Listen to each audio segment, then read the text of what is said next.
Buenos días, queridos amigos, familia de la fe, les saludo con la paz del Señor. Qué bueno poder estar una vez más aquí para compartir esta secuencia de mensajes que hemos venido hablando desde hace algunas semanas, con el paréntesis que hicimos la semana anterior, a propósito que fue la Semana Mayor. Hablamos precisamente de ese tema, pero hoy queremos retomar esta secuencia de charlas que nos van ilustrando, que nos van mostrando el camino a seguir. El camino cuando nosotros tomamos la decisión de aceptar la invitación que Dios todos los días nos hace. El hecho de que nos levantemos con salud, el hecho de que nos levantemos aún sin salud, el hecho de que tengamos todavía la oportunidad de vida, en medio de los problemas, dificultades y limitaciones que ciertamente los vivimos, sin embargo, es una oportunidad que Dios nos regala para tomar un giro, para tomar un rumbo, el rumbo que Dios quiere para nuestras vidas, siendo Él nuestro hacedor y nuestro creador. Obviamente es el rumbo para el cual nacimos. Eso es importante reconocer que muchos de los aspectos de nuestra vida que terminan siendo un fracaso, que terminan siendo una frustración o que terminan no dándose como pensamos, es porque precisamente no estamos enfocados en los propósitos de Dios. Así que siguiendo con esta secuencia, permítame recordar un poquito lo que habíamos dicho hace 15 días, en el video de 2 semanas atrás, cuando habíamos hablado de la nueva criatura, de esta creación nueva que somos hechos en Cristo Jesús, de esta transformación que nosotros tenemos que sufrir en nuestras vidas para poder adquirir, ¿sí? No solo una nueva condición, un nuevo estilo, sino inclusive eso da como resultado una nueva imagen en una vida, en la vida personal, en todo nuestro ser, en espíritu, alma y cuerpo, es decir, tanto en la presencia misma, cuanto en nuestras actitudes, reacciones, pensamientos, decisiones que vamos a tomar y la prioridad que hay en nuestra vida, ¿sí?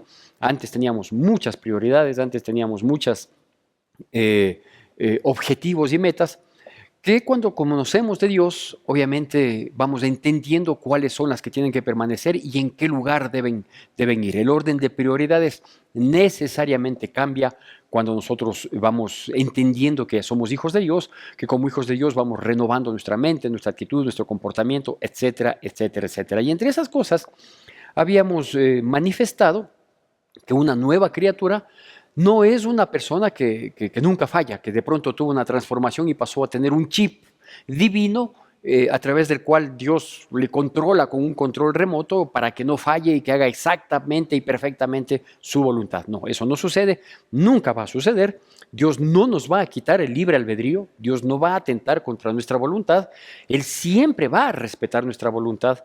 Obviamente, si nuestra voluntad coincide con la de Él, pues gloria a Dios, las cosas marcharán muy bien, pero si nuestra voluntad decide no coincidir, alejarse, apartarse, pues tristemente Dios va a respetar, no por falta de poder para impulsarnos a hacer lo que Él quiere, ¿sí? Esto es menester decirlo, manifestarlo, porque yo me he encontrado a lo largo de mis 30 años de cristiano, ya voy para los 31 y mucho más en los 24, 25 años que llevo sirviendo a Dios a tiempo completo, he escuchado comentarios, no de gente cristiana, que me dice así, ¿no? Dice, pero si tal persona va a la iglesia, si tal persona asiste, si tal persona dice que es cristiana y mire lo que hace, ¿sí? Entonces, habíamos aclarado esto la semana anterior y quiero partir de ese punto que nosotros no nos convertimos en robots de Dios cuando aceptamos a Cristo Jesús y comenzamos a sentirnos hijos de Dios y a entender su plan y a caminar en ese plan. Es un proceso en el que estamos permanentemente, obviamente el proceso también va mostrando los avances, ¿sí? En nuestra vida, que son los frutos, pero que eso no nos hace inmunes al pecado, no nos saca del contexto. Sí podemos fallar, tristemente sí podemos fallar y más triste sí fallamos, pero las fallas, digo, tienen que ir siendo cada vez menos frecuentes y de menor impacto, ¿sí? Eso es parte del proceso, pero no nos juzgue si es que fallamos, si es que cometemos un error, si es que nos equivocamos, si es que de pronto una reacción instintiva prevalece antes de una reacción espiritual. No nos juzguen. Así estamos, en ese proceso estamos. El apóstol Pablo dijo allá en Filipenses 1:6, estoy persuadido a creer que aquel que comenzó la buena obra la perfeccionará hasta el día de Cristo. Entonces, yo también estoy persuadido de creer que la obra que Dios comenzó en mí la va perfeccionando. Hay mucho por hacer todavía en mi vida, pero también hay algo que se ha logrado y se ha conseguido. Bueno, en ese contexto, cuando nosotros somos nuevas criaturas, nosotros obviamente comenzamos a tener un sentimiento, un pensamiento diferente. Lo que quizás antes anhelábamos y que terminó siendo malo para nuestras vidas, para nuestro entorno, ya lo queremos desechar. Y por ahí quiero comenzar en la primera carta de Pedro, capítulo 2, versículos del 1 al 3. Primera carta de Pedro, capítulo 2, versículos del 1 al 3. Dice así, va a salir en su pantalla, siempre con atención y reverencia a la palabra de Dios. Dice así: desechando pues toda malicia, todo engaño, hipocresía, envidias y todas las detracciones, desead como niños recién nacidos la leche espiritual no adulterada, para que por ella crezcáis para salvación, si es que habéis gustado la benignidad del Señor. ¿Sí? Bueno, estos versículos creo que son más que claros, ¿sí?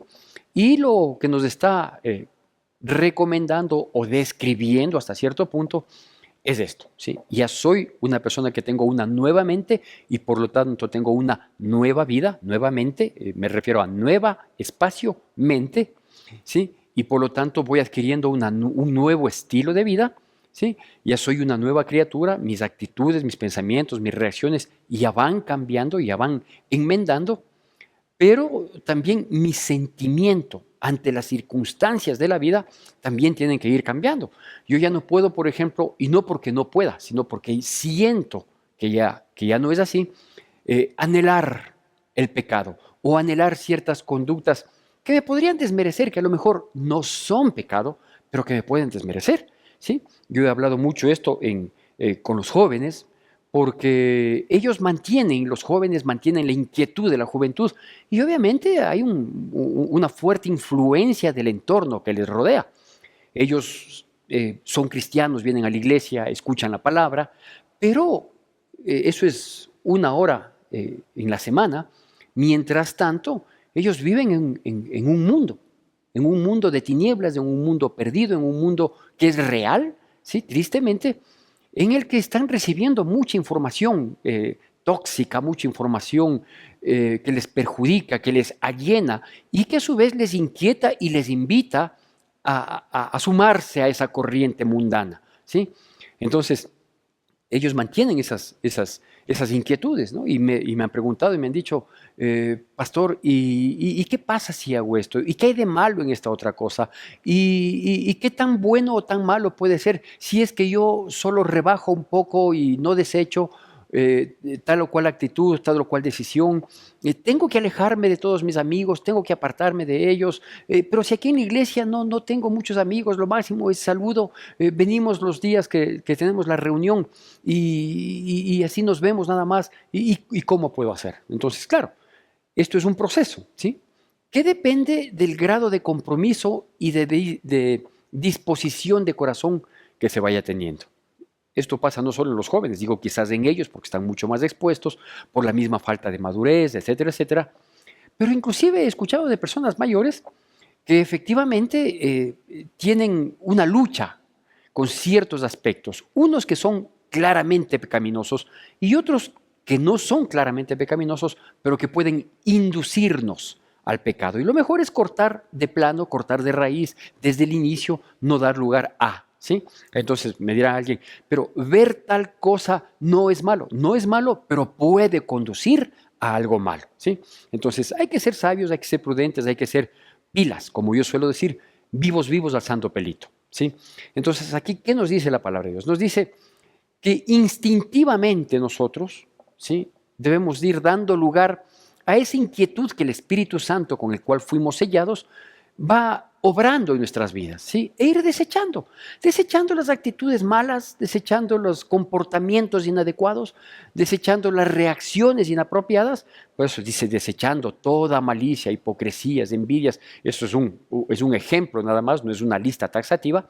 Entonces hay que ir desechando todas esas cosas todo lo que produce detracciones, ¿no es cierto? Todo lo que produce una mala imagen, todo lo que podría dar lugar a que se piense mal de nosotros. Son cristianitos y mira, entonces eso ya uno como nueva criatura tiene que ir desechando todo ese tipo de situaciones. Primero. Lo segundo que nos dice es que también debe haber, y eso depende de nuestro corazón, eso ya no depende del pastor, no depende de la iglesia, eso depende de cada uno.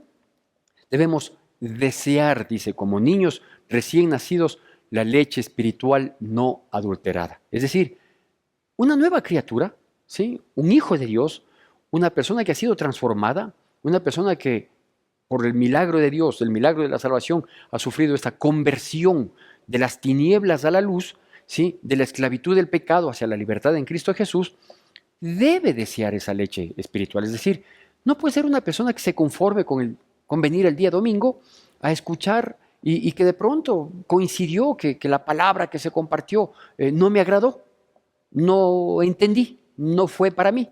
¿Sí? Entonces uno comienza a declinar porque dice, no, uno más lo que va a la iglesia y no siento nada y no pasa nada.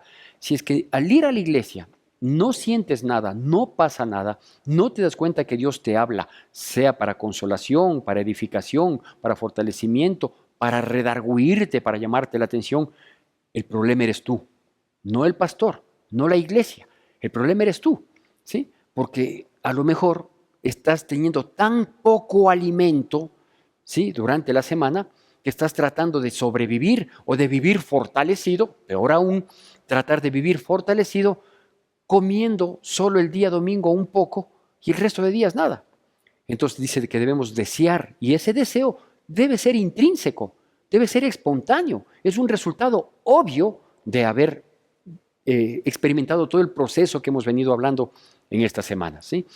Pero también es pertinente y dice que debemos como niños recién nacidos desear, o sea que debe ser una necesidad, porque un niño recién nacido tiene necesidad de la leche materna, ¿sí? No es que el niño, si me dan, tomo el biberón, si no, no pasa nada. Puedo pasar 3 días, y no, necesita constantemente porque eso le fortalece, eso le fortifica, eso le va endurando, ¿sí? Y así es como debemos ser. Pero hay que tomar en cuenta que esa leche no debe ser adulterada. Es decir, hay, tristemente, hoy en día y desde hace algunos años, hay algunos evangelios que están disfrazados, un evangelio light, que están disfrazados para agradar a las personas, ¿sí? Están disfrazados para acumular gente, están disfrazados para decir a la gente lo que quiere escuchar, ¿sí? Y permítame, pero las cosas no son así. El evangelio es evangelio y procura santidad en nuestras vidas. Ya vamos a ver cuál es ese privilegio y responsabilidad que nosotros tenemos como cristianos, ¿sí? Hoy mismo en esta charla. Entonces, dice que debemos desear como niños recién nacidos la leche espiritual no adulterada, es decir, la sana doctrina.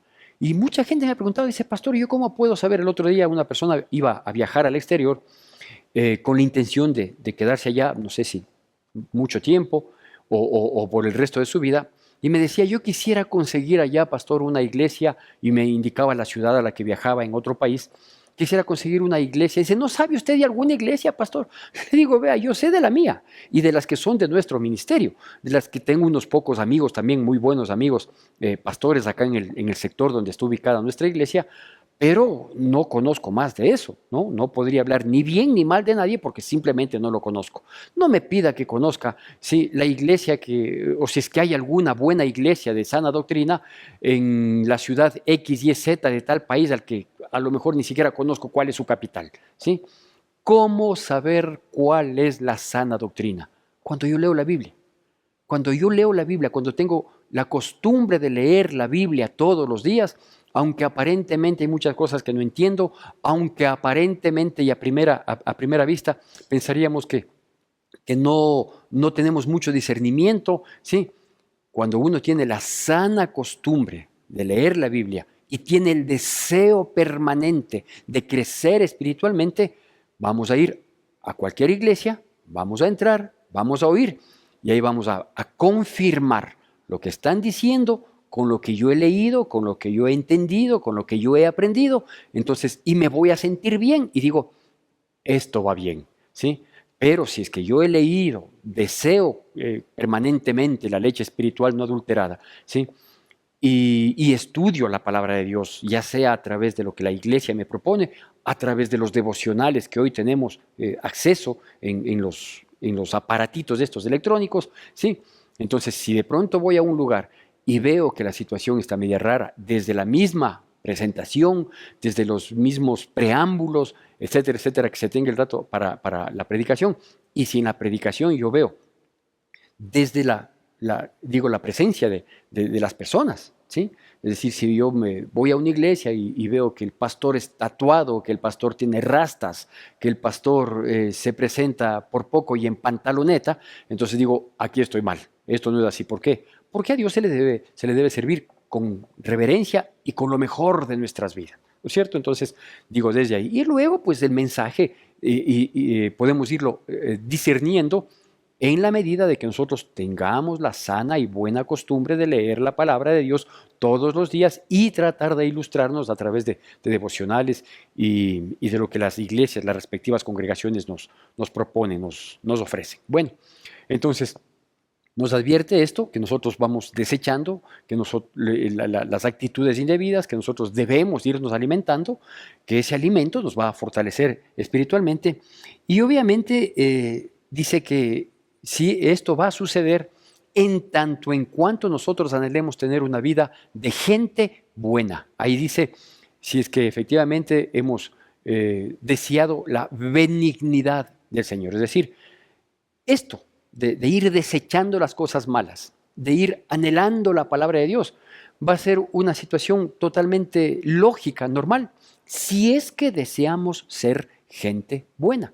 Porque si no deseamos ser gente buena y lo único que queremos es tener la información del Evangelio, sí, pues no vamos a tener ese deseo, no vamos a ir desechando. Vamos a seguir manteniendo la conducta, vamos a seguir manteniendo nuestra manera de vivir, nuestro orden de prioridades, vamos a hacer lo que nosotros querramos. E insisto, Dios no nos va a impedir a que eso suceda. Él va a respetar siempre nuestra voluntad.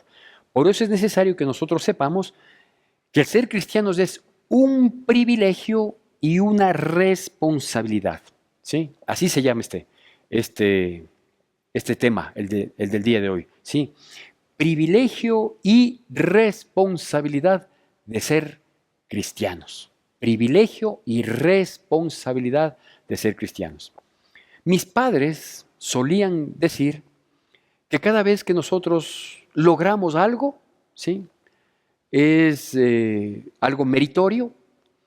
Decía que eso es un honor, pero a su vez una gran responsabilidad. Y ellos tenían la facilidad de aplicar tan fácilmente a todo en la vida, a todo en la vida, ¿no? Entonces decía, si esto ya has logrado, sí, eso es digno de reconocimiento, pero a su vez entiende que eso es una gran responsabilidad.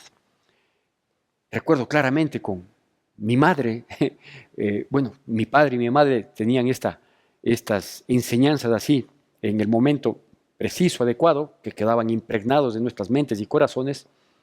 Pero recuerdo que yo no era muy de llevar mis amigas sentimentales o las noviecitas de la juventud, de llevar a mi casa. No, yo la única mujer que entró a mi casa como novia es la que hoy es mi esposa por 32 años y la madre de mis hijos, ¿sí?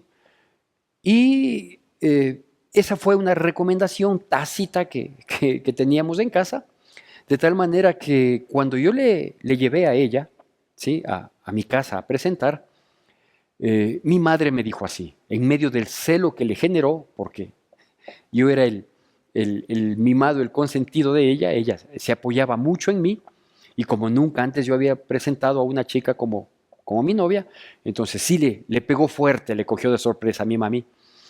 Pero de todas maneras, ella viendo que yo ya estaba, primero en una edad de poder enfrentar una responsabilidad, un compromiso sentimental de esa naturaleza, ¿sí? Yo estaba culminando el cuarto año de universidad, me faltaban 2 años más por culminar la carrera, Yo ya trabajaba, tenía un trabajo muy temprano en la mañana y el resto del día ya trabajaba en mi profesión o en lo que iba a ser mi profesión. De tal manera que ya tenía algunas responsabilidades, ya estaba en el punto de poder adquirir este compromiso sentimental y adquirirlo de manera correcta, o sea, con conciencia, ¿sí? Y claro, bueno, digo, en medio del celo y todo eso, le presenté a mi madre a mi novia, le agradó, obviamente, y me dijo, mi hijo, le felicito que haya conseguido a esta linda chica, pero sepa, ¿sí?, que usted debe ser un caballero, debe tener un buen comportamiento, debe tratarle a ella, ¿sí?, como si fuera cualquiera de sus hermanas, ¿no es cierto? Entonces, ¿qué es lo que me estaba diciendo mi mamá? Me estaba diciendo, hoy has tenido el privilegio, el honor, la bondad de Dios de conseguir una linda chica. El tener una linda chica, ¿sí?, es una responsabilidad para tu vida en muchos aspectos. Y así, ¿no es cierto? Si uno consigue un trabajo, qué bueno, te felicito que tengas el trabajo, pero eso implica una responsabilidad. Culminaste el colegio, te felicito que seas un bachiller, pero eso implica una responsabilidad. Y en fin, ¿sí?, cuando uno adquiere un vehículo, te felicito por el vehículo, qué bueno, que Dios te bendiga, sí, pero debes tener una responsabilidad para conducirte bien con ese vehículo, ¿sí?, ocuparlo para lo que verdaderamente es necesario, darle el mantenimiento debido, no exponerte tú y el vehículo, escoge bien tus amistades, etcétera. Nunca conduzcas tomado, es más, nunca tomes en tu vida, pero si tienes la perversa costumbre, aunque sea esporádica de hacerlo, al menos cuando vayas a incurrir en este pecado de la borrachera, no salgas en el vehículo, en fin, o sea, hay un sinnúmero de situaciones que podríamos enumerar que son un privilegio, pero que siempre acarrea una responsabilidad, ¿sí? Por eso es que me he permitido llamarle a esta charla el privilegio y responsabilidad de un cristiano. Bueno, saltando en el mismo capítulo 2 de la primera carta de Pedro, saltándonos al versículo 9 y 10, dice así, y de ahí vamos a entender el privilegio y la responsabilidad que tenemos como cristianos, como hijos de Dios, como nuevas criaturas, como personas con una nueva mente y con un nuevo estilo de vida, con un nuevo propósito, con un nuevo objetivo, con un objetivo sublime que tenemos los cristianos. Dice así, va a aparecer en su pantalla, con atención y reverencia a la palabra de Dios. Dice así, mas vosotros sois linaje escogido, nación real sacerdocio, nación santa, pueblo adquirido por Dios, para que anunciéis las virtudes de aquel que os llamó de las tinieblas a su luz admirable. Vosotros, que en otro tiempo no erais pueblo, pero ahora sois pueblo de Dios, que en otro tiempo no habíais alcanzado misericordia, pero ahora habéis alcanzado misericordia. Bueno, estos versiculitos nos demuestran claramente el privilegio que nosotros tenemos, que es lo primero que le voy a desglosar rápidamente, pero por otro lado también nos muestra la responsabilidad que implica este privilegio. Nos aclara el versículo 10 que acabo de leer, que tanto el privilegio como la responsabilidad es por una obra y gracia de Dios, ¿sí?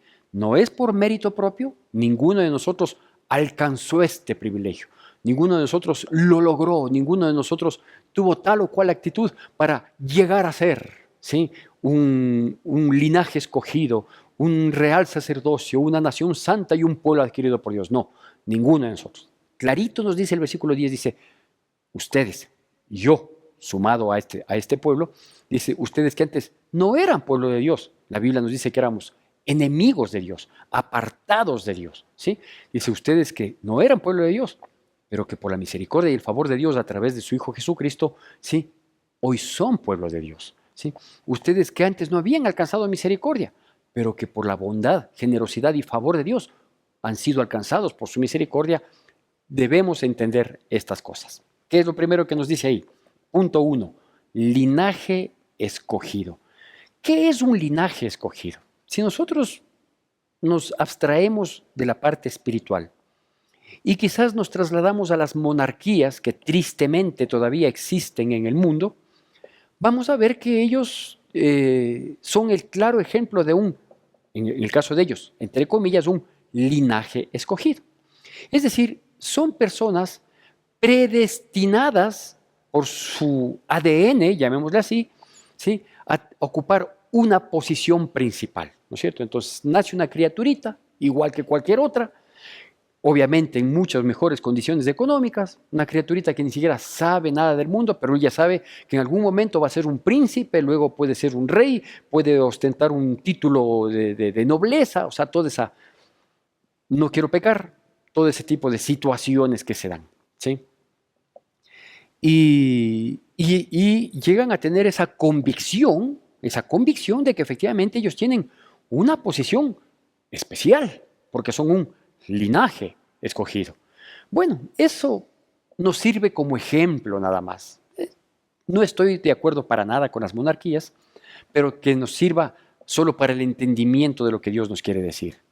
Dice que nosotros, al haber nacido nuevamente, al ser nuevas criaturas, ¿sí? Al haber sido tomados para ser moldeados conforme a Cristo Jesús en nuestras vidas, entonces nosotros adquirimos un ADN espiritual, ya lo había mencionado 15 días atrás, adquirimos un ADN espiritual, ¿sí? Y por lo tanto, ¿por qué digo ADN? Porque tiene que cambiar la esencia de nuestra vida, ¿sí? Es decir, aquella naturaleza pecaminosa que gobernaba nuestra vida tiene que quedar sometida. No puede desaparecer, pero sí puede quedar sometida, sin capacidad de acción ni de reacción. Y más bien tiene que comenzar a florecer, tiene que comenzar a brotar, a evidenciarse en nuestras vidas, ¿sí? La condición de hijos de Dios, pues, porque ese es el linaje. La Biblia misma nos dice que de una misma sangre fuimos hechos todos un linaje de Dios, ¿sí? Entonces, si yo hoy soy hijo de Dios, yo debo adquirir esa postura, que es un privilegio que no la voy a demostrar con prepotencia, con jactancia, sobrándome o jactándome. No, que Dios nos guarde más bien. Por el contrario, si el ADN espiritual que me hace a mí un linaje escogido, ¿sí? Y es un linaje escogido, o mejor dicho, un linaje que está directamente relacionado con Cristo Jesús, ¿sí? Él fue manso y humilde de corazón. Entonces yo tengo que manifestar ese tipo de actitud permanentemente en mi vida. Manso y humilde de corazón, porque eso es linaje escogido. Primer punto. Segundo punto, real sacerdocio.